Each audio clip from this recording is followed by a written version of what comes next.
नमस्कार, प्रतिभात रेसिपीमध्ये तुमच्या सर्वांचे स्वागत आहे।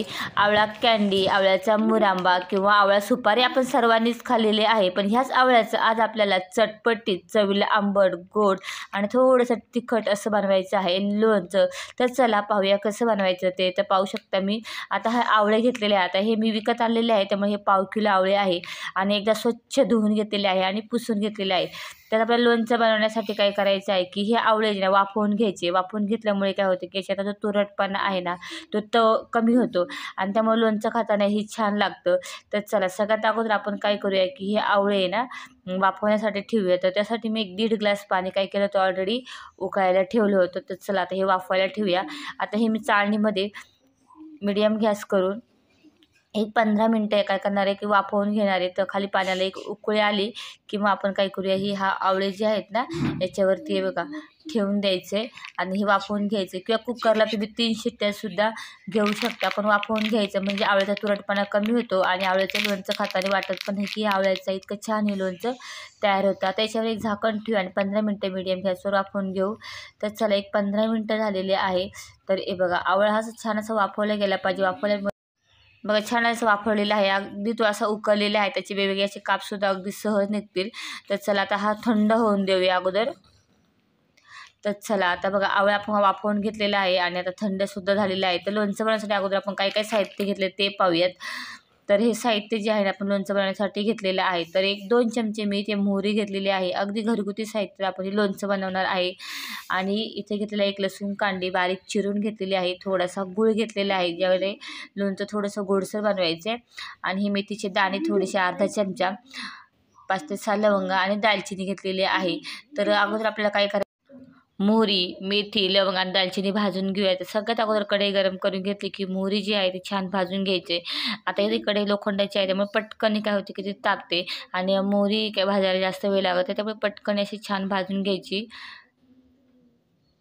आणि तोपर्यंत आपण इकडे तेलसुद्धा गरम करायला ठेवूया। थोडंसंच तेल घेतलं, एवढं लागणार नाही काही नाही, एक अर्धी वाटी तेल घेतलेलं आहे। तर हे बघा आता मोहरी भाजल्यानंतर ना ती थोडीशी सफेद दिसायला लागली तुम्हाला, मग समजायची की मोहरी भाजलेली आहे। तर चला हे बघा पाहू शकता आता ही मोहरी जी आहे ना भाजून झालेली आहे। हे बघा आता कारण ती भाजल्यानंतर छान फुलते सुद्धा। आता भाजल्यानंतर हे काढून घेऊया आणि त्याच कढईमध्ये आपण काय करूया की लवंग, दालचिनी आणि अर्धा चमचा मेथी घेतलेली आहे। तर आपण आवळा पाव किलोच आहे त्यामुळे थोडंसंच घेतलेलं आहे, कारण मेथी कडू असते, जास्त जर घेतली का त्याची चव खूप कडवट लागते, त्यामुळे मी अर्धा चमचाच घेतलेला आहे। तर हे सुद्धा आपलं भाजून झालेलं आहे, एका डिशमध्ये थंड होण्यासाठी आपण ठेवून देऊया। तेलसुद्धा गरम झालेलं आहे, असं उकळलेलं आहे आणि हे सुद्धा पूर्ण थंड करून घ्यायचे। तर चला आता हे सर्व थंड होऊन देऊ द्या, तोपर्यंत आपण काय करूया हा वाफवलेला जो आवळा आहे म्हणजे उकडून घेतलेला तो असा बाजूला करून घेऊया। त्याच्यातली जी बी आहे ती काढून घ्यायची आणि बघा हे असं मोकळं करून घेऊया।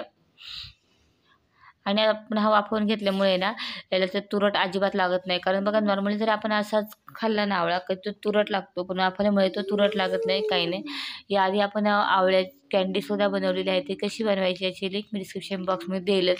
तसेच कैरीचं लोणचं असेल, कैरीचा मुरांबा, या सर्व प्रकारच्या रेसिपींच्या लिंक मी डिस्क्रिप्शन बॉक्समध्ये देणार आहे, तुम्ही नक्की पाहता। हे बघा आता आवळा आपण काढून घेतलेला आहे। आता आपण मोहरी काय करूया मिक्सरमध्ये बारीक करून घेऊया, त्याच्यात आपण डाळ करून घेऊया आणि 1 चमचा मी जिरे टाकलेलं आहे। तर चला हे बघा आता मी अशी डाळ करून घेतलेली आहे, पावडर नाही करायची आहे, फक्त आपल्या मोहरीची ही डाळ करून घ्यायची आहे। विकतचे मसाले आणण्यापेक्षा घरगुती मसाले वापरून छान असं आपण लोणचं बनवू शकतो। आता हे सुद्धा आपण बारीक करून घेऊया। हे बघा आता ही मेथी, दालचिनी आणि लवंगसुद्धा मी पावडर करून घेतलेली आहे। तर हे सुद्धा आपण याच्यामध्ये सगळं टाकून देऊया। अगदी 5 मिनटात हे लोणचं तुम्ही बनवू शकता। तर चला याच्यामध्ये आता आपण बारीक कट केलेलं लसूण टाकूया। तसेच आता आपण थोडेसे मसाले टाकूया, तेही घरगुती, आता त्याला जास्त मसालेसुद्धा लागत नाही, काही नाही। 1 चमचा मी घेतलेला आहे हळद पावडर, अर्धा चमचा मिरची पावडर आणि आता याच्यामध्ये आपण टाकूया मीठ, 1 चमचा याला मीठ लागतं। आता आपल्याला काय करायचं आहे की हे सर्व जे आहे ना मिक्स करून घेऊया। बघा सर्व मसाले जीव यायला लागले पाहिजे, अगदी घरगुती मसाले आणि ना हे मुरायला पण जास्त वेळ लागत नाही, काही नाही, एका दिवसामध्ये हे आवळ्याचं लोणचं मुरतं। आणि ह्याच्या आपण थोडासा गूळ घालणार आहे, थोडंसं तिखट टाकले, त्यामुळे ह्याची चव खूप छान लागते. थोडीशी आंबट, थोडीशी तुरट, गोड आणि तिखट, त्यामुळे खायलाही छान लागतं. आता याच्यामध्ये आपण घालूया गूळ. सर्व मसाले व्यवस्थित मिक्स झाले की मी त्यात गूळ टाकायचं आहे आणि आता हे मिक्स करून घेऊया. गुळाने अजूनच छान अशी या लोणच्याला आवळ्याच्या टेस्ट येते. आणि नंतर आपल्याला काय करायचं आहे, आपण हे गरम करून गार केलेलं तेल याच्यामध्ये टाकायचं आहे मुरण्यासाठी. ते मी अर्धी वाटी तेल घेतलं होतं. आता हे मिक्स करून घेऊया आणि मिक्स केल्यानंतर आपण रात्रभर म्हणजे एक दिवसभर आपण असंच ठेवूया की ते व्यवस्थित ते तेलामध्ये आवळा जो आहे तो मुरला गेला पाहिजे. तर हे बघा आता सर्व व्यवस्थित छान असं मिक्स करून घ्यायचे. मसाले सर्व याला व्यवस्थित लागलं गेलं पाहिजे. हे बघा छान आता हे आपण मुरत ठेवूया हे एक दिवस. तर चला हे बघा एक दिवस आपण मुरत ठेवलं तर पाहू शकता तेल जे आहे ना आवळ्याच्या बघा वरती आलं पाहिजे. आणि असंच तेल लोणच्यामध्ये लागतं, म्हणजे काय होतं की कोणत्याही प्रकारचं लोणचं असू ते खराब होत नाही, काही नाही. त्यामुळे तेल घालताना जास्त असं तेल वापरायचं. आणि बघा मस्त असं चटपटीत आणि इन्स्टंट लोणचं आहे. तुम्ही म्हणजे आज घातलं की उद्या खाण्यासाठी लगेच तयार होतं.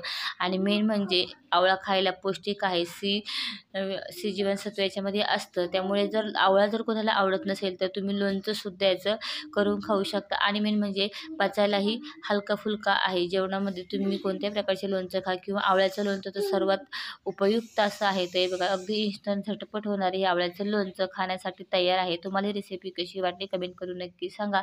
आणि अशाच नवीन रेसिपी पाहण्यासाठी अजून चॅनलला सबस्क्राईब केलं नसेल आणि चॅनलवर नवीन असेल तर चॅनलला पहिलं सबस्क्राईब करा. आणि एकदा अशा पद्धतीने लोणचं नक्की बनवून पहा. धन्यवाद.